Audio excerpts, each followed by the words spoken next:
வழக்கமான ஜெபம். இது வழக்கத்துக்கு மாறாக டெய்லி பண்ண முடியாது. இது வந்து அந்த சிறைச்சாலை அடைப்பட்ட போது அவர்களுக்கு வருகிற பிரச்சனையில வச்சிருக்கிறாங்க. சரிங்களா? இது வந்து வழக்கத்துக்கு மாறான ஜெபம் கூட சொல்லலாம். அன்யூஷுவல். முதல்ல பண்றது யூஷுவல் கிடையாது, அதையும் நம்ம செய்யணும். ரெண்டாவது, தடை பண்ணப்பட்ட போதும் நம்ம ஜெபமோ தேவனுடைய காரியங்கள்லாம் சொல்றோம், அதெல்லாம். மூன்றாவது என்ன? வழக்கத்துக்கு மாறான ஜெபம். இந்த மூன்று காரியங்களையும் ஒரு தொடர்ந்து செய்ததுனால அவர்கள் என்னென்ன ஆசீர்வாத நன்மைகள், என்னென்ன அற்புதங்கள் நடந்தது, என்னென்ன அதிசயங்கள் நடந்தது என்பதுதான் இன்றைக்கு நம்ம செய்தியாய் பார்க்க போகிறோம். சரிங்களா? முதல் காரியம் நான் சொன்ன நானே 13ஆம் வசனத்துல வாசிங்க மறுபடியும். ஓய்வு நாளில் நாங்கள் பட்டணத்துக்கு வெளியே போய் ஆற்றின் அருகே வழக்கமாய் ஜெபம் பண்ணுகிற இடத்தில் உட்கார்ந்து அங்கே கூடி வந்த ஸ்திரீகளுக்கு உபதேசித்தோம். புரியுதுங்களா? இந்த இடத்துல வந்து ஓய்வு நாளில், ஓய்வு நாள் எந்த நாள்? ஞாயிற்றுக்கிழமை ஓய்வு நாள் கிடையாது, சனிக்கிழமை தான் ஓய்வு நாள். நல்லா புரிஞ்சுங்க, சனிக்கிழமை தான் ஓய்வு நாள். முதல் நாள் என்ன படிக்கிறவங்க? முதல் நாள் என்ன? ஃபர்ஸ்ட் டே தான் ஞாயிற்றுக்கிழமை. புரியுதுங்களா? ஃபர்ஸ்ட் டே தான் சண்டே. அப்போ சண்டே ஏன் நம்ம தேவனுடைய ஆலயத்துக்கு போகிறோம்? ஏன் போவோம் சண்டே? சொல்லுங்க. உயிர்த்தெழுந்த நாள். இப்போ ரீசென்ட்லி போச்சு இல்லையா, ஈஸ்டர். உயிர்த்தெழுந்த நாள் ஞாயிற்றுக்கிழமை. அதனால தான் உலகம் எங்கும் வந்து மறைமுகமாகவே சண்டே ஆராதனை, சண்டே வந்து ஆலயம் போவதற்கு வைத்திருக்கிறாங்க. புரியுதுங்களா? இப்போ பார்க்குறோம், நீங்கள் டேட்டு நம்ம பார்க்குறோம். என்ன டேட்? இன்னைக்கு 26 ஏப்ரல் மாதம் 2025. இந்த டேட் எப்படி வந்தது? எப்படி வந்தது சொல்லுங்க. கிபி நமக்கு தெரியும் இல்லையா, படிச்சவங்களுக்கெல்லாம். கிபின்னா என்ன அர்த்தம்? கிறிஸ்து பிறந்த பிறகு, கிறிஸ்துவுக்கு முன்ன உலக சரித்திரத்தையே இயேசு கிறிஸ்து ரெண்டா பிரித்து இருக்கிறார். புரியுதுங்களா? இயேசுவை வேண்டாம் ஒதுக்கி தள்ளலாம் அநேகர். ஆனாலும் இந்த டேட் இல்லாம எந்த ஒரு காரியத்தையும் செய்ய முடியுமா? ஒரு கோர்ட்ல போனாலும் சரி, ஒரு போலீஸ் ஸ்டேஷன் போனாலும், படிக்க போனாலும், சர்டிபிகேட் போனாலும், எல்லாவற்றுக்கும் இயேசு கிறிஸ்து மத்தியஸ்தரா இருக்கிறார். கரங்களை வைத்து ஒரு அலேலியா சொல்லுமா? அல்லேலூயா. கர்த்தர் நம்ம மத்தியில எல்லாருக்கும் அப்புறம் வேண்டான வணங்காம இருக்கிறவங்களுக்கு கூட இந்த டேட் இல்லாம எந்த ஒரு காரியத்தை நம்ம செய்ய முடியாது இல்லையா? அப்படி அது போல ஒவ்வொரு காரியத்திலையும் கர்த்தர் இருக்கிறார். அதை நல்லா புரிஞ்சுக்கணும். இப்போ பாத்தீங்கன்னா அதே போலதான் சண்டே வந்து லீவ் நாள் கிடையாது. சண்டேல விடுறாங்கன்னா கர்த்தருடைய உயிர்த்தெழுதல். அதனால தேவனுடைய ஆலயத்துக்கு நம்ம போகணும், ஆண்டவரை ஆராதிக்கணும். அதுதான் தேவன் கொடுக்குது. அதனால இஸ்ரவேல் ஜனங்களுக்கு மட்டும்தான் புரிஞ்சுக்கணும். அவர்களுக்கு மட்டும்தான் கர்த்தர் வந்து இஸ்ரவேல்ல இருந்து எகிப்துல இருந்து புறப்பட பண்ணினார் இல்லையா? அப்போ வந்த பிறகு அவர்களுக்கு கொடுத்த கட்டளை ஓய்வு நாளே நீ பரிசுத்தமாய் ஆசரிக்கணும். அவர்களுக்கு சனிக்கிழமை. இன்று வரைக்கும் இப்ப கூட இஸ்ரவேல் ஜனங்க அந்த சனிக்கிழமை தான் அவங்க என்ன செய்வாங்க? ஓய்வு நாள்னு ஃபாலோ பண்ணி அது ஆலயத்துக்கு போவாங்க, செய்வாங்க. ஆனா நமக்கு வந்து கர்த்தருடைய நாள், அதாவது உயிர்த்தெழுந்த நாள் ஞாயிற்றுக்கிழமை. இவர்கள் வந்து இயேசுக்கு, அதாவது அந்த நாட்கள ஓய்வு நாளிலே நாங்கள் பட்டணங்களுக்கு வெளியே போய், அப்போ ஓய்வு நாள்ல சுவிசேஷ ஊழியம் செய்யறாங்க. புரியுதுங்களா? சுவிசேஷ ஊழியம் செய்ய இவர்கள் என்ன செய்யறாங்க? பட்டணத்துக்கு வெளியே போய் ஆற்றினருகே வழக்கமா அப்படின்னா இது ரொட்டீனா போறாங்க. எவ்ரி சாட்டர்டே ஊழியத்துக்கு அந்த ஆற்றினருகே போய் அங்க என்ன செய்யறாங்க? ஜெபம் பண்ணுறாங்க. முதல்ல ஜெபம் பண்ணி, அதற்கு ஜெபம் பண்ணி முடிச்சுட்டு அதோட வந்துடல, அதுக்கப்புறம் என்ன செய்யறாங்க? அங்கே கூடி வந்த ஸ்திரீகளுக்கு உபதேசித்தோம். அங்க ஆற்றினருகே நிறைய பெண்கள் வியாபாரம் பண்ணிட்டு இருப்பாங்க. புரியுதுங்களா? அவர்களுக்கு என்ன செய்யறாங்க? சுவிசேஷத்தை அறிவிக்கிறாங்க, பவுலும் சீலாவும். சரிங்களா? இதுதான் இந்த இடத்துல வந்து இவர்கள் செய்யறோம். நாம வந்து இந்த வழக்கமான காரியத்தை நம்ம செய்யறோம். அவங்க யோசிச்சு பாருங்க. வழக்கமா என்ன செய்யறோம் நம்ம சொல்லுங்க. ஏதோ ஜெபம் பண்ணா பண்ணலாம், பைபிள் வாசித்தா வாசிக்கலாம், ஆலயத்துக்கு போனா பண்ணலாம். நம்ம விருப்பம், நம்ம இஷ்டத்தின்படி இன்றைக்கு அநேக செஞ்சுட்டு இருக்கீங்க இல்லையா? அப்படின்னா ஞாயிற்றுக்கிழமை ஆராதனை இருக்கும்போது அந்த நேரத்தில் நம்ம சொந்த வேலைகளை பார்த்துட்டு இருக்கோம். ஏதாவது வேலை, துணி துவைக்கிற வேலை இருந்துச்சு, அன்னைக்கு எடுத்து கொடுத்து வச்சுட்டு இருக்கோம். அப்படி செய்யக்கூடாது. தேவனுடைய எந்தெந்த காரியத்துக்கு ஒதுக்கி இருக்கிறாங்களோ அந்த காரியத்தெல்லாம் கர்த்தருடைய பிள்ளைகளை செய்யணும். புரியுதுங்களா? ஜெபிக்கணும். ஒவ்வொரு நாளும் நம்ம எல்லாருக்கும் ஒரு குறிப்பிட்ட நேரம் ஜெப நேரம் இருக்கணும். கண்டிப்பா நான் பிரசங்க சொல்லும் போது நீங்க சின்ன சின்ன தீர்மானம் எடுத்துக்கொள்ளுங்க. நான் ஒரு வேலை அப்படி செய்யாம இருக்கிறேன், அப்படி ஒரு குறிப்பிட்ட நேரம் எனக்கு கிடையாது. ஏதோ நினைச்சா ஜெபிப்பேன், டைம் இருந்தா ஜெபிக்கலாம், டைம் இருந்தா வேற வாசிக்கலாம், அப்படிதான் நான் இருக்கிறேன் ஆண்டவரே. அப்படியே நீங்க ஆண்டவர்கிட்ட ஜெபம் பண்ணி ஒப்பு கொடுக்கணும். கடைசியா நம்ம ஜெபிக்கலாம் அந்த காரியத்துக்காக. சரிங்களா? அப்ப நீங்க என்ன செய்ய, ஒவ்வொரு நாளும் தேவனுக்கென்று நேரத்தை நீங்க, அதுவும் முக்கியமா நீங்க பாத்தீங்கன்னா முதல் மணி நேரத்தை என்ன செய்யணும்? கர்த்தருக்கு கொடுக்கணும். முதல் ஆண்டவர் சொல்றாருல, முதலாவது தேவனுடைய ராஜ்யத்தையும் அவருடைய நீதியை தேடுங்கள்.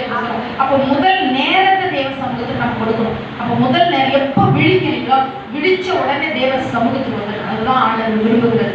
பைபிள்ல நிறைய வசனங்கள், அதிகாலையில் என்னை தேடுகிறவர்கள் என்னை கண்டடைகிறவர்கள். அப்ப கர்த்தரை கண்டடையத்தக்க சமயத்துல அவரை தேடணும். அவர் சமீபமா இருக்கிறே அவரை நோக்கி கூப்பிடுங்கள். அப்ப அதிகாலையில் எழுதி உலகத்தை பார்க்காதபடி பிள்ளைகளையோ கணவருடைய காரியம், வேலை, கிச்சன் வேலை இதெல்லாத்தையும் விட்டு கொஞ்ச நேரம் தேவ சமூகத்துல நல்ல எந்த வேலைக்கு போகாதவங்க நல்ல சாலிடா 1 hour டைம் கொடுக்கலாம் காலையில. இல்ல ஏதோ அவசரமா வேலைக்கு போகணும், நீங்க ஏதோ சமைக்கணும் அப்படின்னு அட்லீஸ்ட் ஒரு 1/2 hour என்ன செய்ய, காலை நேரத்தில் தேவ சமூகத்துக்கு முதல் மணி நேரத்தை கொடுத்து பாருங்க. நிச்சயமா கர்த்தர் உங்களை ஆசீர்வதிப்பார். அப்ப அதே போல வேதம் வாசிக்கிறதுல கூட நமக்கு ரெகுலர் இருக்கணும். ரெகுலரா வேதத்தை வாசிக்கிறீங்களா? எல்லா வச்சுல அந்த ஒழுங்கு கிரமம் இருக்கணும். சரிங்களா? வேதத்தை சும்மா எடுத்து அப்படியே எடுக்கிறது இப்படி வாசிக்கலாம். இல்ல இன்றைக்கு அவசரம் டைம் ஆயிடுச்சு சங்கீதம் மட்டும் வாசிட்டு போயிடலாம், அல்லது நீதிமொழிகள் மட்டும் வாசிக்கலாம். அப்படி நீங்களா செலக்ட் பண்ணி ரெகுலரா வாசிக்க வேதத்தை எடுத்து நீங்க பாத்தீங்கன்னா ஒரு வருஷத்துக்குள்ள வேதத்தை முடிக்கணும்ன்ற திட்டமிட்டு நீங்க செஞ்சீங்கன்னா ஒரு நாளைக்கு எத்தனை அதிகாரம் தெரியுங்களா? 4 அதிகாரம். 4 அதிகாரம் நீங்க தொடர்ந்து வாசித்து பாருங்க. ஒரு வருஷத்துல இந்த வேத புத்தகத்தையே நம்ம முடிக்கலாம். ரொம்ப ஈஸியா இருக்கு இல்லையா? அப்படி ஈஸியா நீங்க ஃபாலோ பண்ணிடுவாங்க ரெகுலரா. நீங்க ஒருவேளை 4 அதிகாரம் காலையில முடியும்னா 2 அதிகாரம் காலையில வாசிங்க, மாலையில 2 அதிகாரம் வாசிங்க. அது 2ஆ கூட நீங்க பிரிச்சு வாசிக்கலாம். பழைய ஏற்பாடு காலையில வாசிங்க, புதிய ஏற்பாடு மாலையில வாசிங்க. அப்படி நீங்க இது ஒரு ரெகுலர் வழக்கமான காரியங்கள் நம்முடைய வாழ்க்கையில காணப்படும். கர்த்தருடைய ஆலயத்துக்கு செல்வதில் கூட ஞாயிற்றுக்கிழமைனா கர்த்தருடைய ஆலயத்துக்கு போவோம், அல்ல ஸ்பெஷல் மீட்டிங், இப்படிப்பட்ட மீட்டிங் எல்லாம் இருக்கும்போது நீங்க தவற விடக்கூடாது. புரியுதுங்களா? இதெல்லாம் ஒரு விருந்து மாதிரி. நம்ம வீட்டுல ரெகுலரா சாப்பிட்டு இருக்கோம், ஆனா என்னைக்காவது நாளைக்கு நம்ம வீட்டுல ஸ்பெஷல் ஏதாவது பர்த்டே அல்ல வெட்டிங் டே இதெல்லாம் வரும்போது நம்ம விருந்து செய்யறோம் இல்லையா? அது போல இதெல்லாம் ஒரு உங்களுக்கு விருந்து மாதிரி. இந்த மாதிரி கூட்டங்களை நீங்க தவற விடக்கூடாது. இது மாதிரி கூட்டங்களுக்கு வாங்க. அடுத்தது உபவாசம். வாரத்துல அட்லீஸ்ட் 2 முறையாவது நம்ம என்ன செய்யணும்? உபவாசம் இருக்கணும். 2 வேளையாவது இருக்கும் குறைஞ்சபட்சம். புரியுதுங்களா? இதெல்லாம் நீங்க தீர்மானம் எடுத்துக்கொள்ளுங்க. இருதயத்துல தீர்மானம் எடுத்து எழுதி வைத்துக் கொள்ளுங்க. இதை நீங்க வழக்கமா செய்யணும். வேற ஒண்ணும் உங்களை ஆண்டவர் சொல்லல. ஜெபிக்கணும், வேதத்தை வாசிக்கணும், ஆலயத்துக்கு செல்லணும். புரியுதுங்களா? கர்த்தருக்கு கொடுக்க வேண்டிய விஷயத்துல ரெகுலரா இருக்கணும். ஒரு பொருத்தனை பண்ணிட்டீங்களா, அந்த பொருத்தனை என்ன செய்யணும்? மாற்றக்கூடாது. அந்த ரெகுலரா நீங்க செய்யணும். இப்போ சபைக்கு கொடுக்க வேண்டிய காணிக்கை, தசம்பா கொடுக்கணும். இந்த வெளி ஊழியர்கள், இப்படியெல்லாம் மிஷினரிகள், இப்படிப்பட்ட இடங்களுக்கு நம்ம தனியா நம்ம சப்போர்ட் பண்ணணும். கர்த்தருடைய பிள்ளைகள் நீங்க வேலை செய்யணும், நீங்க இதெல்லாம் கூட செய்யணும். இப்படியெல்லாம் நம்ம செய்யும் பொழுது அடுத்து ஊழியம் செய்யணும். இவர்கள் என்ன செய்யறாங்க? இந்த இடத்துல அங்க கூடி வந்த ஸ்திரீகளுக்கு உபதேசித்தோம் என்று சொல்றாங்க. அப்போ அவங்க கர்த்தர் ஒரு பெரிய கட்டடத்தை கட்டி பாஸ்ட் ஆக்கி ஒரு மைக்கு, டேபிள், சேர்லாம் போட்டு உட்கார வைக்கல. ஒண்ணுமே கிடையாது. அவங்க போய் என்ன செய்யறாங்க? ஊழியம் செய்யறாங்க. நீங்க ஒவ்வொரு வாரம் நீங்க என்ன செய்யலாம்? ஊழியத்துக்கு போகணும். உங்களுக்கு தெரிந்த உங்க சொந்தக்காரங்க இருக்கிறாங்க, அல்ல தெரியாத இடத்துக்கு கூட நீங்க போய் தேவனுடைய ஊழியத்தை நல்லா ட்ராக்ஸ் வச்சிருக்கிறாங்க வெளியில. இந்த ட்ராக்ஸ் நீங்க வரும்பொழுது கொஞ்சம் எடுத்துட்டு போங்க. எடுத்துட்டு போய் நீங்க ஒரு வாரத்துல அட்லீஸ்ட் ஒரு நாளைக்கு ஒரு 10 பேருக்காக அந்த ட்ராக்ஸ் என்ன செய்யணும்? நீங்க கொடுக்கணும். நீங்க கொடுத்துருங்க. நீங்க கர்த்தர் கிரியை செய்வார். நீங்க என்ன செய்யணும்? செய்ய வேண்டிய ஊழியத்தை செஞ்சுட்டே போக கர்த்தர் அவர்களோடு கூட பேசுவார். இந்த இடத்துல பாருங்க, இவர்கள் கூடி வந்த ஸ்திரீகளுக்கு உபதேசம் தான் பண்ணாங்க. அடுத்த வசனம் வாசிங்க. அப்பொழுது தியத்திரா ஊராளும் ரத்தாம்பரம் விற்கிறவளும் தேவனை வணங்குகிறவளுமாகிய லீதியா என்னும் பேருள்ள ஒரு ஸ்திரீ கேட்டுக்கொண்டிருந்தாள். பவுல் சொல்லியவர்களை கவனிக்கும்படி கர்த்தர் அவள் இருதயத்தை திறந்தளினார். கரங்களை தட்டி தேவனை மகிமைப்படுத்துவோமா? தேவன் செய்கிற காரியம் இது. புரியுதுங்களா? சுவிசேஷம் நம்ம ஜெபிக்கலாம், ஆண்டு அவர்களுக்கு உபதேசம் பண்ணலாம், ஆனா இருதயத்தை திறக்கிறவர் யாரு? கர்த்தர். கர்த்தர் தான் இருதயத்தை கொடுத்துட்டு வந்துருங்க. ஒருவேளை எதுவும் சொல்ல முடியலனாலும் டிராக்ஸ் கூட கொடுத்துருவாங்க. வசனம் அவளோடு கூட கிரியை செய்யும். இந்த வசனம் வெறுமையா எப்பொழுதுமே திரும்பாது. நல்ல விசுவாசம் வைங்க. இங்க கொடுக்குற வசனம் வீணா ஒரு நாள் போகாது, வெறுமையா திரும்பாது. அது தான் அனுப்பின காரியத்தை செய்து முடித்து தான் திரும்பும். என்ன அனுப்பின காரியம்? அது யார் யாரும் குணமாக்கும். வசனத்துக்கு ஜீவன் உண்டு. சரிங்களா? அந்த வசனம் ஒருவேளை சுகவீனமா இருக்கிறவங்க எடுத்து படிச்சாங்கன்னா அவருக்கு சுகத்தை கொடுக்கும். அல்லது ரட்சிக்கப்படாத எடுத்து படிச்சாங்கன்னா அவளை ரட்சிப்புகளை நடக்கும். அது கர்த்தர் செய்கிற காரியம். வசனத்தின் மூலமாக கர்த்தர் செய்கிற காரியம். நாம் செய்ய வேண்டியது அவளுக்காக ஜெபிக்கணும், ட்ராக்ஸ் கொடுத்து ஊழியம் செய்யணும். சரிங்களா? இதுதான் இந்த இடத்துல கர்த்தர் அவள் இருதயத்தை திறக்கிறார். அல்லேலூயா. அதன் பிறகு பாருங்க, அவள் இருதயத்தை திறந்த மாத்திரத்துல அவளும் அவள் வீட்டாரும் ஞான ஸ்நானம் பெற்றார். ஞானஸ்நானம். புரியுதுங்களா? ஏன் ஞானஸ்நானம் உடனே சொல்லப்பட்டிருக்குதுன்னா, வேதத்துல சொல்லப்பட்டிருக்குது. கலாத்தியர்ல ஒரு வசனம், உங்களில் யார் ஞானஸ்நானம் பெறுகிறீர்களோ அவர்கள் எல்லாரும் கிறிஸ்துவின் புத்திரராய் பிள்ளைகளாய் இருக்கிறீர்கள். 3:26 வாசிங்க. 3:26-27. நீங்கள் எல்லாரும் கிறிஸ்து இயேசுவை பற்றும் விசுவாசத்தினால் தேவனுடைய புத்திரராய் இருக்கிறீர்களே. ஏனெனில் உங்களில் கிறிஸ்துவுக்குள்ளாக ஞானஸ்நானம் பெற்றவர்கள் எத்தனை பேரோ அத்தனை பேரும் கிறிஸ்துவை தரித்து கொண்டீர்கள். ஹல்லேலூயா, ஹல்லேலூயா. அப்போ கிறிஸ்துவை நம்ம தரித்து கொள்ளணும்னா என்ன செய்யணுமா? ஞானஸ்நானம் பெற்றுக்கொள்ளணும். இது சத்தியம். ரட்சிக்கப்படுகிறது, வசனத்தை கேட்கிறோம், அடுத்ததாக நம்ம மூழ்கி ஞானஸ்நானம் பெறணும். அப்பதான் தேவனுடைய புத்திரராய் இருக்கிறோம். யோவான் 1:12 எடுத்து வாசிக்க பார்க்கலாம். 1:12. அவருடைய நாமத்தின் மேல் உள்ளவராய் அவரை ஏற்றுக்கொண்டவர்கள் எத்தனை பேர்களோ அத்தனை பேர்களும் தேவனுடைய பிள்ளைகளாகபடி அவர்களுக்கு என்ன செய்யறாங்க? அதிகாரம். தேவனுடைய பிள்ளைகள். வானத்தின் பூமி உண்டாக்கின சர்வலோகத்தின் ஆண்டவருக்கு நம்ம எல்லாம் யாரு? பிள்ளைகள். புரியுதுங்களா? அப்போ இந்த பிள்ளைகள் புத்திரர் ஆண்டவர் கீழ்ப்படிந்து இயேசு கிறிஸ்துவே ஞானஸ்நானம் பெற்றுக்கொண்டார் இல்லையா? அவன் ஞானஸ்நானம் பெற்றுக்கொள்வோம், அவருடைய பிள்ளைகளா மாறும். நீங்க சொல்லலாம், நான் ஜெபம் பண்ணா கர்த்தர் கேட்கிறாரு, ஞானஸ்நானம் பெறலதான், ஆனா நான் ஜெபம் பண்ணா கர்த்தர் அதுக்கு செவி கொடுக்குறாரு, உதவி செய்யறாரு, எதுக்கு ஞானஸ்நானம் கூட சில பேர் நினைப்பீங்க. இப்போ உதாரணத்துக்கு சொல்ல பாருங்க. இப்போ வீட்டுல ஒரு அம்மா இருக்காங்க, வீட்டுல சாப்பாடு இட்லி எல்லாம் செஞ்சு வச்சிருக்காங்க. வெளியில ஒரு அம்மா, ஏழையான அம்மாவுக்கு ஒரு பிச்சை எடுப்பவங்க அம்மா எனக்கு சாப்பாடு கொடுக்க பசிக்குதுன்னு கேட்கறாங்க. அந்த அம்மா ஓடி போய் ஒரு 3 இட்லி கொண்டு வந்து அவங்களுக்கு கொடுக்குறாங்கன்னு வச்சுக்கோங்க. சரியா? திருப்பி வரும்போது வீட்டுல இருக்கிற பிள்ளை, அவங்க பிள்ளை என்ன செய்யறான்? அம்மா எனக்கு கூட பசிக்குதுமான்னு கேட்கறான். அவனுக்கும் என்ன செய்யறாங்க? 3 இட்லி போட்டு தராங்க. 2 பேருமே அம்மா தான் கூப்பிட்டாங்க. 2 பேருக்கு ஈக்குவலா 3 இட்லி கிடைச்சதில்ல.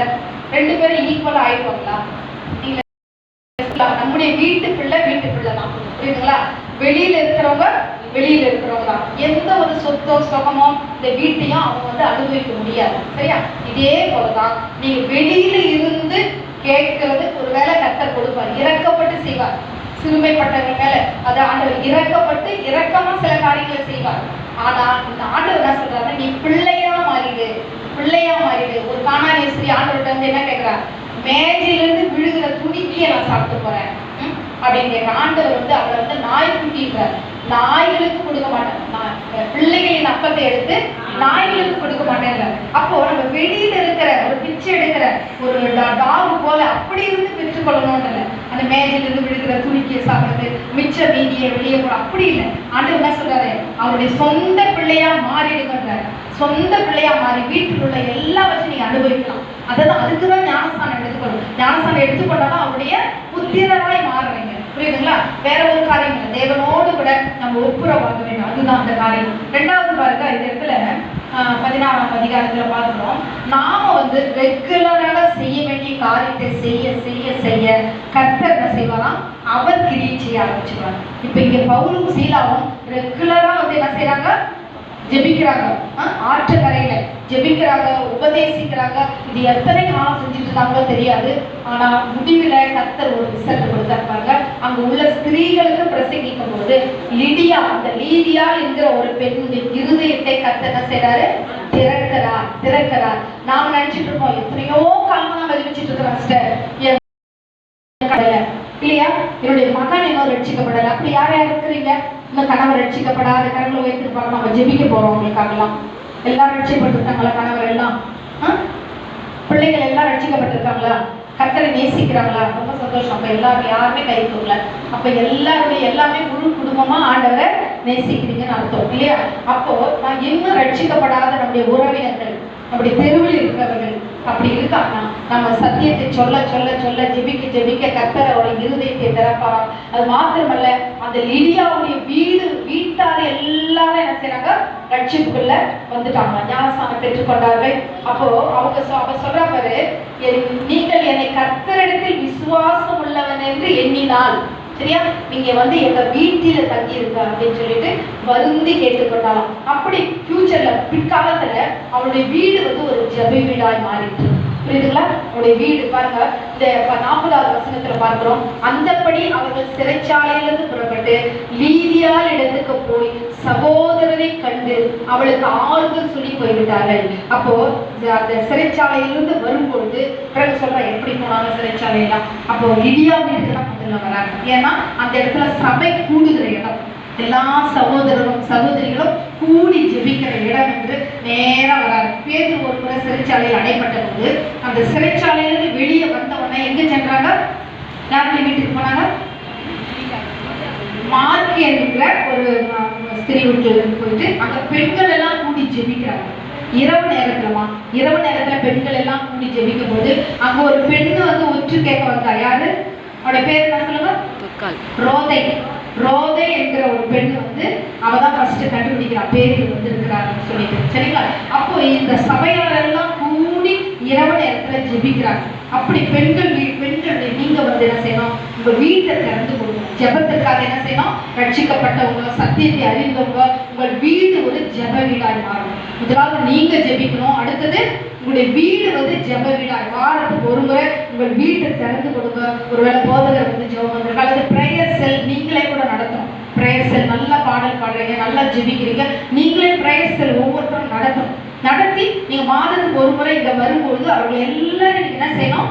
அழைத்து வரணும். சரிங்களா? அப்படி அந்த இதெல்லாம் ஒரு ஊழியம். இந்த ஊழியத்தெல்லாம் எல்லாரும் செய்யும்போது கர்த்தர் நிச்சயமாய் கிரியை செய்வார். இப்ப இந்த இடத்துல என்ன பார்க்கிறோம்? இவர்கள் வழக்கமாய் ஜெபிக்கிறதுனால கர்த்தர் அந்த லிடியாவுடைய இருதயத்தை திறந்தார். நாமும் கூட தொடர்ந்து அப்படி ஜெபத்துல வழக்கமாய் செய்யும் பொழுது அநேகருடைய உள்ளங்களை கர்த்தர் என்ன செய்வாரா?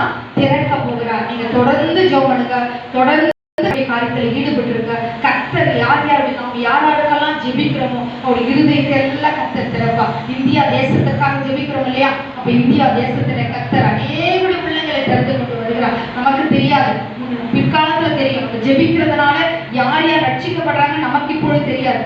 கர்த்தர் கணக்குல வச்சிருப்பார். சரிங்களா? ஆனா தொடர்ந்து விசுவாசத்தோடு ஜெபம் பண்ணுங்க, கர்த்தர் உங்களை ஆசீர்வதிப்பார். ரெண்டாவது காரியம் நான் சொல்றேன். ரெண்டாவது காரியம் வந்து என்ன? 16:16 நாங்கள் ஜெபம் பண்ணுகிற இடத்துக்கு போகையில் குறி சொல்ல ஏவுகிற ஆவியை கொண்டிருந்து குறி சொல்லுகிறதுனால தன் எஜமான்களுக்கு மிகுந்த ஆதாயத்தை உண்டாக்கின ஒரு பெண் அவர்களுக்கு எதிர்பட்டார். பாருங்க, இவர்கள் அந்த ஜெபத்திற்கு ஊழியத்துக்கு அதை தொடர்ந்து வழக்கமாய் போய்கொண்டே இருக்கிறாங்க. ஆனா இவர்களை ஊழியம் செய்யக்கூடாதபடிக்கு ஒரு பெண் என்ன செய்யறா? வந்து தடை பண்றா. குறி சொல்ற ஆவி வந்து இவர்களை தடை பண்ணுது. ஆனா அது சொல்ற காரியங்களை பார்த்தீங்கன்னா எப்படி இருக்குன்னா, 17ஆம் வசனம் பவுலை பின்தொடர்ந்து வந்து உன்னதமான தேவனுடைய ஊழியக்காரர் ரட்சிப்பின் வழியை நமக்கு அறிவிக்கிறவர்கள் என்று சத்தமிட்டார். இல்லையா? இது உண்மையா பொய்யா? அந்த வார்த்தை உண்மையான வார்த்தை இல்லையா? இவர்கள் வந்து மனுஷர் உன்னதமான தேவனுடைய ஊழியக்காரர்கள். பிசாசு சொல்லுதுங்க, பிசாசு குறி சொல்ற ஆவி உள்ள ஒரு பெண் வந்து சொல்றா, இவர்கள் உன்னதமான தேவனுடைய ஊழியக்காரர் ரட்சிப்பின் வழியை நமக்கு அறிவிக்கிறவர்கள் என்று சொல்லிச்சான். இன்னைக்கு கர்த்தருடைய நம்ம கூட சொல்ல மாட்டோம். ஒரு ஊழியக்காரர் பண்ணாலும் இவர்கள் உன்னதமான தேவனுடைய ஊழியம். ஆனா குறி சொல்ற ஆளுக்குள்ள பெண்ணு சொல்றா. ஆனா அது சரி, நல்ல வார்த்தையெல்லாம் சொல்லலாம். சொல்லுமா, என்ன கொஞ்சம் சொல்லு அப்படிங்கிறது நாங்கள் பவுல். ஏன்னா அந்த வார்த்தை நல்ல உண்மையான வார்த்தையா இருந்தாலும் அது யார் வாயிலிருந்து வருது? பிசாசு வாயிலிருந்து வருது. புரியுதுங்களா? பிசாசு இயேசுவை பார்த்துட்டு தான் சொல்லிச்சு ஒரு இடத்துல. என்ன சொல்லி? தேவனுடைய குமாரன் இல்லையா? ஆண்டவர் என்ன செய்தாரு? பரவாயில்ல, நீ உண்மையை சொல்லிட்டப்பா, நீ நல்லவன் சொன்னாரா? இல்ல, பேசாமல் இவனை விட்டு புறப்பட்டு போன் கட்டளையிட்டார். இங்கேயும் கூட பாருங்க, பவுல் என்ன செய்யறாரு பாருங்க, 18ஆம் வசனம். இப்படி அநேக நாள் செய்து கொண்டு வந்தார். ஒரு நாள் 2 நாள் இல்லைங்க. இப்போ நான் பிரசங்கம் பண்ணிட்டு இருக்கிறேன். இப்போ நீங்க யாராவது ஒருத்தர் அங்க பேசிட்டு இருக்கிறீங்கன்னு வச்சா, நல்லதுதான் பேசுவீங்க. பேசினா எனக்கு டிஸ்டர்பன்ஸ் ஆகுமா வேணாம்? அப்போ அவர்கள் ஊழியம் செய்யும் போது நல்ல காரியம் சொல்ற மாதிரி சொல்லி அவரையே புலம்பிட்டு அந்த குறி சொல்ற ஆவி பண்ணும்போது உங்களுக்கு ஊழியம் தடைப்படும் இல்லையா? டிஸ்டர்ப் ஆகுது. அப்பதான் என்ன பண்றாரு பவுல்? இப்படி அநேக நாள் செய்து கொண்டு வந்தால் பவுல் சினம் கொண்டார், கோபப்பட்டார். சரிங்களா? சினம் கொண்டு திருப்பி பார்த்து, நீ இவளை விட்டு புறப்படும்படி இயேசு கிறிஸ்துவின் நாமத்திலே உனக்கு கட்டளை இடுகிறேன் என்று அந்த ஆவியுடனே சொன்னார். அல்லேலூயா. அந்நேரமே அது புறப்பட்டு போயிற்று. ஹல்லேலூயா, ஹல்லேலூயா. இதே போலதாங்க நம்முடைய ஊழியத்துல இரண்டாவது அவர்களுக்கு தடை வருது இல்லையா? ஜெபிக்கிறதுக்கோ இல்ல ஊழியம் செய்யறதுக்கோ தடை. அந்த தடைகளை எல்லாவற்றையும் உடைத்தெறிந்து அவர்கள் செய்யறாங்க. தொடர்ந்து அந்த ஆவியை கட்டி ஜெபிக்கிறாங்க. இப்படிதான் நம்ம கூட ஊழியத்துக்கு போகும்போது ஊழிய பாதையில் அநேக தடைகள் வரும். அல்லது ஜெபிக்கும் பொழுது தடைகள் வருதா? நம்ம ஜெபிக்கிறோம் வச்சுக்கோங்க, வழக்கமா ஜெபிக்கும் பொழுது அநேக தடைகள் வரும் நமக்கு. அந்த நேரம் தான் பாருங்க, நம்ம குடும்பத்துல யாராவது ஒரு கெஸ்ட் வந்துருவாங்க ஜெபிக்கிற நேரத்துல, அல்லது அந்த நேரம் தான் ஏதாவது ஒரு டெத்து வந்துடும், ஜெபம் தடைப்பட்டுரும். நிறைய நாள் நம்ம பார்த்துருப்போம். அப்படி வர நம்ம என்ன செய்யணும்? முன்கூட்டியே அதற்காக ஜெபிச்சிடணும். அதுதான் அதிகாலை எழுந்து ஜெபிச்சிடணும். இந்த நாளில என்னென்ன காரியங்கள் செய்யணுமோ அந்தந்த காரியங்கள் தடையில்லாம நடக்கணும் ஆண்டவரே சொல்லி இயேசுவின் நாமத்துல அந்த தடை பண்ணுகிற ஆவியை நீங்க என்ன செய்யணும்? கட்டி ஜெபிச்சிடணும். ஒவ்வொருத்தரும் ஆண்டவர் அந்த அதிகாரத்தை கொடுத்துருக்கிறார். காலையிலே ஜெபம் பண்ணிடணும். ஆண்டவரே இந்தந்த நாள் இந்தந்த காரியத்தை நான் செய்ய வேண்டியது இருக்கு. எந்த ஒரு தடை வரக்கூடாது. புரியுதுங்களா? எந்த ஒரு தடை வரக்கூடாது. தடை வராதபடிக்கு இயேசுவின் நாமத்துல என்னை கட்டுகிறேன் அப்படின்னு நல்லா ஜெபம் பண்ணிட்டு நீங்க புறப்படுங்க. அந்த காரியங்கள்லாம் சரியா கர்த்தர் என்ன செய்வாரு? நடத்தி கொண்டு போவார். இதுதான் அதை இந்த தடை பாருங்க. கர்த்தர் நமக்கு அதிகாரத்தை கொடுத்திருக்கிறார். அதை கட்டி ஜெபிக்கும்படி. லூக்கா 10:19 எடுத்து வாசிங்க பார்க்கலாம். லூக்கா 10:19 ஒரு வசனம். நமக்கு ஆண்டவர் அதிகாரத்தை கொடுத்திருக்கிறார் ஒவ்வொருவருக்கும். அது ஆனாலும் சரி பெண்ணானாலும் சரி எல்லாருக்கும் அதிகாரம். மிதிக்கவும் சத்துருவின் சகல வல்லமைகளை மேற்கொள்ள. எல்லாரும் சொல்லுங்க, சத்துருவின் சகல வல்லமைகளை மேற்கொள்ள உங்களுக்கு நான் அதிகாரம் கொடுக்கிறேன். அதை சொன்னது யாரு? இயேசு கிறிஸ்து சொல்றார். யாருக்கு? சீஷர்களுக்கு சொல்லுகிறார். நாம எல்லாம் அவருடைய சீஷர்கள் தான். நமக்கும் ஆண்டவர் தான் சொல்றார். சத்துருவின் சகல வல்லமைகள். சத்துருக்கு அநேக வல்லமைகள் இருக்கிறது. அந்த வல்லமைகளை எல்லாம் இயேசு கிறிஸ்து சிலுவையில எல்லாவற்றையும் மேற்கொண்டு விட்டார். புரியுங்களா? ஜெயிச்சு விட்டார். ஆனாலும் கூட இன்னும் அவன் பாதாளத்துக்கு போகிற வரைக்கும் சில வல்லமைகள் ஆண்டவர் விட்டு வச்சிருக்கிறார். சரிங்களா? கர்த்தர் குறித்த நாளுக்கு தான் எல்லாவற்றையும் செய்வார். அவசரப்பட்டு எதுவுமே செய்ய மாட்டார். ஒவ்வொன்றுக்கும் ஒவ்வொரு காலம் உண்டு. புரியுதுங்களா? இன்னைக்கு பார்க்கணும், உலகத்துல அக்கிரமங்கள் பெருகி கொண்டிருக்கிறது. நான் சொல்றேன்ல, ஏண்டவர்களெல்லாம் வச்சிருக்கிறீங்க, அழிச்சிடுங்க. இல்ல, அவர்களுக்கென்று ஒரு காலத்தை ஆண்டவர் வைத்திருக்கிறார். ஒவ்வொன்றுக்கும் ஒவ்வொரு காலம் உண்டு. அப்ப அதே போல சத்துருக்கு கூட, பிசாசு லூசிபருக்கு ஒரு காலத்தை வைத்திருக்கிறார். அந்த காலம் நம்ம நெருங்கி கொண்டு இருக்கிறது. புரியுதுங்களா? ஆண்டுடைய வருகை வரப்போது. அந்த வருகைக்கு அப்புறம் இந்த உலகத்துல 7 வருஷம் என்ன நடக்க போகுது? உபத்திரவ காலம். அந்த உபத்திரவ காலத்துல பிசாசு டைரக்டா வந்து கிரியை செய்வாங்க உலகத்துல. புரியுதுங்களா? அந்தி கிறிஸ்து மூலமா வருமா, கள்ளத்திற்கு தரிசன ஆவிகள் இருக்கும். நாம இருக்க மாட்டோம். கர்த்தருடைய பிள்ளைகள் அதற்கு முன்பே என்ன செய்வோம்? எடுத்துக்கொள்ளப்படுவோம். நல்லா புரிஞ்சுங்க. ஆண்டுடைய வருகை இப்ப இன்றைக்கோ நாளைக்கோ இருக்கிறது. உலகத்தினுடைய காரியங்கள் இயேசு கிறிஸ்து சொன்ன எல்லா அடையாளங்களும் நடந்துருச்சு, நடந்து முடிஞ்சிருச்சு. சரிங்களா? ஜனத்துக்கு விரோதமாய் ஜனம் இப்ப பாத்தீங்கன்னா பாகிஸ்தானுக்கும் இந்தியாவுக்கும் பிரச்சனைகள் ஆரம்பிச்சிருச்சு. சரிங்களா? ஆல்ரெடி இஸ்ரேலுக்கும் ஹமாஸுக்கும் பிரச்சனைகள் ஆரம்பிச்சது. அடுத்தது அமெரிக்காவுக்கும் ஈராக்குக்கும் பிரச்சனைகள் ஆரம்பிச்சது. அடுத்து ரஷ்யாவுக்கும் இந்த மற்ற இப்படி ரஷ்யாவுக்கும் உக்ரைன் இல்லையா? இந்த பிரச்சனை 2 வருஷமா போயிட்டு இருக்குது. இப்படி அநேக ஜனத்துக்கு விரோதமாய் ஜனமும் ராஜ்யத்துக்கு விரோதமாய் ராஜ்யம். கொள்ளை நோயும் வந்து விட்டது. என்ன கொள்ளை நோய் வந்தது? கொரோனா வந்து போச்சு இல்லையா? உலகம் எல்லாம் இதுவரைக்கும் அப்படிப்பட்ட கொரோனா வந்திருக்குதா? ஏதோ ஒரு பகுதியில மாத்திரம் என்ன வரும்? வியாதி வரும். சரியா? ஆனா எல்லா இடத்துக்கும் ஒரே டைம்ல எல்லா உலக நாடுகளுக்கு யோசிச்சு பாருங்க. இதுவரைக்கும் நான்லாம் பிறந்தது ஆச்சு 65 வருஷம் ஆச்சு.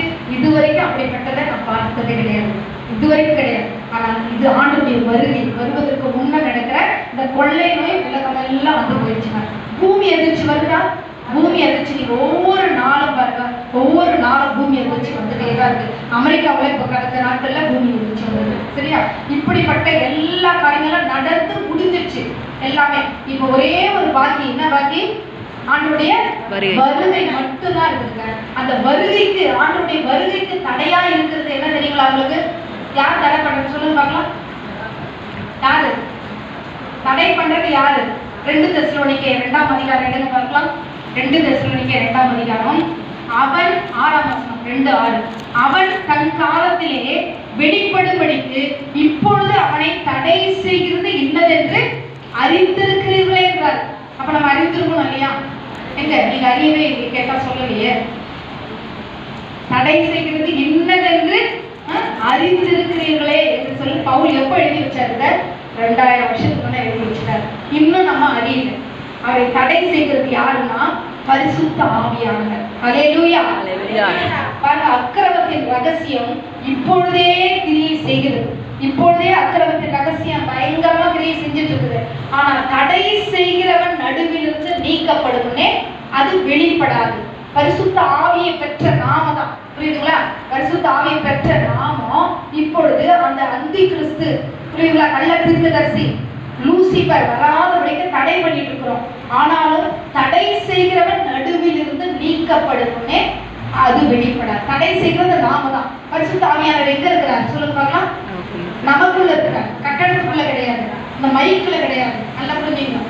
மனுஷன் நமக்குள்ளதான் ஒரு வாசம் பண்ணுறாங்க. அப்ப நாமும் நீக்கப்படும் பொழுதுனா எடுத்துக்கொள்ளப்படும் பொழுது அந்த அக்கிரமக்காரன் வெளிப்படுவான். பாருங்க, அந்த வசனம் இருக்கு பாருங்க. நீக்கப்படும் பாருங்க, 2 தெசலோனிக்கேயர் 2:8. நீக்கப்படும் பொழுது அந்த அக்கிரமக்காரன் வெளிப்படுவான். ஹல்லேலூயா. அவனை கர்த்தர் தம்முடைய வாயின் சுவாசத்தினாலே என்ன செய்வாராம்? அழித்து தம்முடைய வருகையை நாசம் பண்ணுவார். இதெல்லாம் எழுதி வைத்திருக்குது. எல்லாம் நம்ம அறிந்து கொள்ளணும். புரியுதுங்களா? இதெல்லாம் வேதத்துல இருக்கு. பரிசுத்த ஆவியானவர் நம்மோடு கூட இருக்கிறபடினால எல்லாவற்றையும் நமக்கு விளக்கி கொடுப்பார். அதை நம்ம தெரிஞ்சுக்கணும். அப்ப ஆண்டவருடைய வருகைக்கு நாம ஆயத்தமாகும். அதற்கு தான் சொல்ல வரேன். அந்தி கிறிஸ்து வருவதற்கு எல்லா ஆயத்தங்களும். ஏஐ டெக்னாலஜி வந்துச்சு இல்லைங்களா? எல்லாமே இப்போ கம்ப்யூட்டர் தான். கம்ப்யூட்டர்ல எல்லாமே இன்னைக்கு நடக்குது. உலகம் எல்லாம் ஆதார் கார்டு வந்துருச்சு. சரியா? ஆதாருக்கும் மேற்பட்ட இப்போ சிப்பு பதிக்க போறாங்க. நம்ம நிறைய டிவியில கேட்டிருப்போம். சரிங்களா? சிப்பு பதிச்சு இப்படிப்பட்ட காலம் எல்லாம் வரதான் போது எல்லாமே கிட்ட சேர்த்து சிப்பு என்ன சொல்றாங்கன்னா ஆதார் கார்டு கூட இப்ப தேவையில்லையா? எல்லாரும் PAN card, Aadhaar card, ration card, இன்னும் என்னென்ன கார்டு இருக்கோ எல்லாத்தையும் நீக்கிட்டு ஒரே ஒரு சிப்புல இப்போ நம்ம பாடியில பதிக்க போறாங்க. கார்டே தேவை கிடையாது. அப்படிப்பட்ட காலம் வரதான் போது ஏற்கனவே சில நாடுகள்ல இம்ப்ளிமெண்ட் பண்ணிட்டாங்க. எல்லாமே நடந்துருச்சு. சரிங்களா? மலேசியாவிலலாம் இப்ப சிப்பு இந்த ரைட் இந்த ரிஸ்ட்ல பதிக்கிறாங்க அல்லது நெற்றியில பதிக்கிறாங்க. அவர்களுக்கு வேதத்தில் உள்ள காரியங்கள் வேதத்தில் எழுதப்பட்டிருக்குது. எல்லாமே இப்படியெல்லாம் நடக்கும்னு சொல்லிட்டு அதெல்லாம் எடுத்து நம்ம சொல்றோம். புரிஞ்சுங்க, ஆண்டுடைய வருகை ரொம்ப சீக்கிரமா இருக்கிறது. நம்ம ஏதோ சும்மா கடமைக்காக வந்துட்டு போயிட்டு அப்படி இருக்கக்கூடாது. கர்த்தருக்காக வாழணும். புரியுதுங்களா? இந்த 2வது பாருங்க, சத்துருவின் அந்த சகல வல்லமைகளை மேற்கொள்ள கர்த்தர் என்ன செய்றாரு? நமக்கு அதிகாரம் கொடுத்திருக்கிறார். நம்ம கட்டி ஜெபிக்கணும். நம்முடைய குடும்பத்துல கிரியை செய்கிற பொல்லாத ஆவிகள் எந்தெந்த வகையில கிரியை செய்யுது பொல்லாத ஆவி? நாம மாமியார் மேல கோவப்படக்கூடாது, மருமகன் மேல கோவப்படாதீங்க, புருஷன் மேல கோவப்படாதீங்க. அவர்களுக்குள்ள இருக்கிற கிரியை செய்கிற பொல்லாத ஆவிய நீங்க கட்டி ஜெபம் பண்ணுங்க. இயேசுவின் நாமத்துல அவங்க என் மேல கோபமா இருக்கிறாங்களா, என்ன திட்டுறாங்களா, அவங்கள கோவப்படுது அந்த செய்ய வைக்கிறது அசுத்த ஆவி. புரியுதுங்களா? அந்த ஆவியை தான் நாங்க கட்டி ஜெபிக்கணும். அவங்க முன்னாடியே போய் நின்றுட்டு உங்கள்கிட்ட ஆவி இருக்குது அசுத்தாவி அந்த கட்டி ஜெபிக்கிறேன்னு சொல்லாதீங்க. பிரச்சனைகள் வரும். மறைமுகமா நீங்க ஜெபிக்கிறீங்க இல்லையா? ஜெபிக்கும் போது இருதயத்திலே கூட ஜெபம் பண்ணணும். சத்தமாக எல்லாவற்றையும் கர்த்தர் கேட்கிறார். இப்ப இந்த இடத்துல பவுலும் சீலாவும் பாருங்க, அந்த ஊழியம் செய்கிற போது ஜெபிக்கிற போது தடை பண்ணுகிற அந்த ஆவியை கட்டி ஜெபிக்கிறாங்க. இயேசுவின் நாமத்துல அவர் சொல்றாரு பாருங்க. இயேசுவின் நாமத்துல என்ன சொல்றாரு அந்த இடத்துல பாருங்க. இப்படி 18ஆம் வசனத்துல அநேக நாள் செய்து கொண்டு வந்தால் பவுல் சினம் கொண்டு திரும்பி பார்த்து நீ இவளை விட்டு புறப்படும்படி இயேசு கிறிஸ்துவின் நாமத்தினாலே உனக்கு கட்டளையிடுகிறேன் என்று அந்த ஆவியுடனே சொன்னார். அந்நேரமே அது புறப்பட்டு போயிட்டு அப்படிப்பட்ட வல்லமையை கர்த்தர் நமக்கும் கொடுத்திருக்கிறார். நாம சின்ன சின்ன காரியங்கள் இப்போ கோபப்படுறது அதெல்லாம் ஒரு அசுத்தாங்க. புரியுதுங்களா? பெரிய பிசாசு அப்படியே ஆடனாதான் விரட்டி அடிச்சாதான் நமக்கு அந்த வல்லமை இருக்குது கிடையாது. விசுவாசிகளால் நடக்கும் அடையாளங்களால